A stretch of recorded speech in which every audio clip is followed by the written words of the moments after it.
y'all doing? We're here on the last end of this campaign here. About a year and a half of blood, sweat, and tears working on this 50/50 Club, which is a reality show with a purpose. And it travels around, looks for the next great story, great talent, gets 50% back to the community. That said, Reggie and I go way back. We have a story. It's about inspirational stories. So I'm going to let him give you a little taste of what he's gone through and what he does and how we met. And kick it back over here.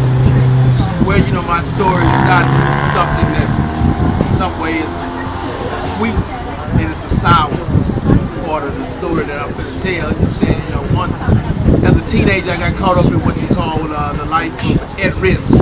My life of at risk, I got caught up in where I ended up at the age of 16 getting incarcerated. Being incarcerated at the age of 16, I was certified as an adult. I'm going through a lot of different troubles in my life. Ended up 450-year sentences, which was 200 years.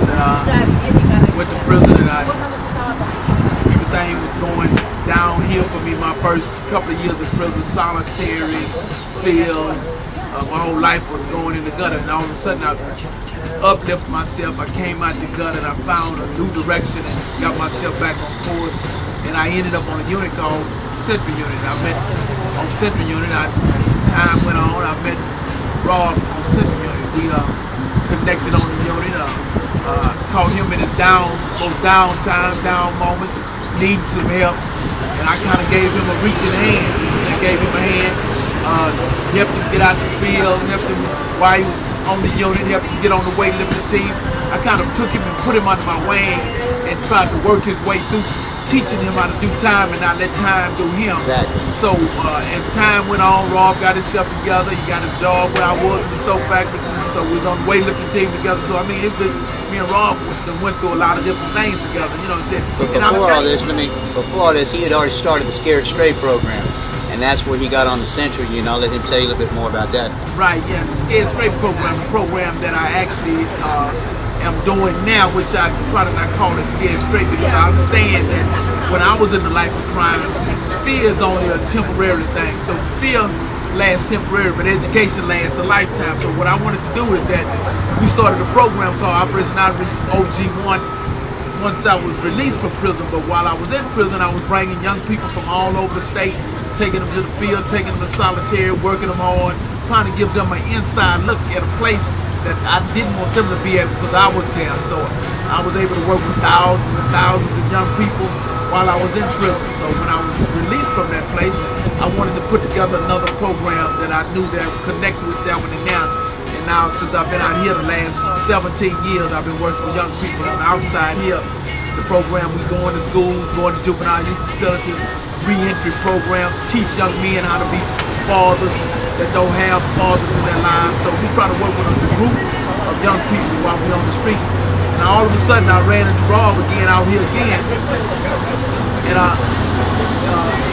we've been doing some things together the last couple of years with me. And all of a sudden we got an excellent project we wanted to put together with the 50/50 Club, which is a great idea. And I mean, it's something that I know that it can be put together because young people need something that they connect with to utilize their talent. Because one thing I find out with young people, their talent and their creativity, some of them have been smushed down and they just don't know how to explode it out.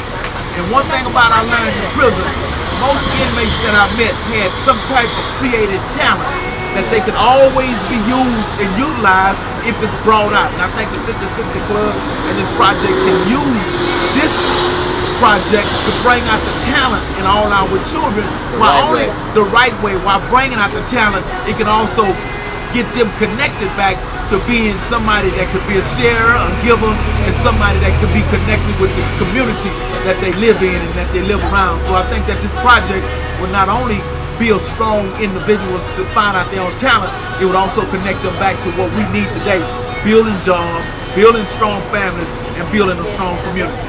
So I think that's what the 50/50 Club does.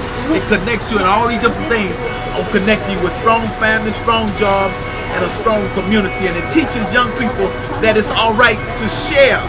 When we got to break out, it's all right to share, give back. And that's how you build strong communities, strong families, and eventually you'll develop what we're looking to do build a strong nation and a strong global world, because we have to start with our young people and teaching them that we have to be 50-50. I am my brother's keeper, which I have to do for myself, and I also have to look out for my brothers too. So 50-50 club, meaning on those two things. The balanced lifestyle. Balanced lifestyle that this thing is also giving and putting back in the community. Thank you. So this is it, man. Are you really too busy? I've heard that so many times. Right? And so many other people say that they're too busy, but they just don't want to take the time to just listen and see. But that's okay. You know, there's sometimes timing is an issue, and at this point, the time is right. We're ready to roll, and we're ready to take this to the next level. So thank you very much, and God bless. 50-50. 50-50.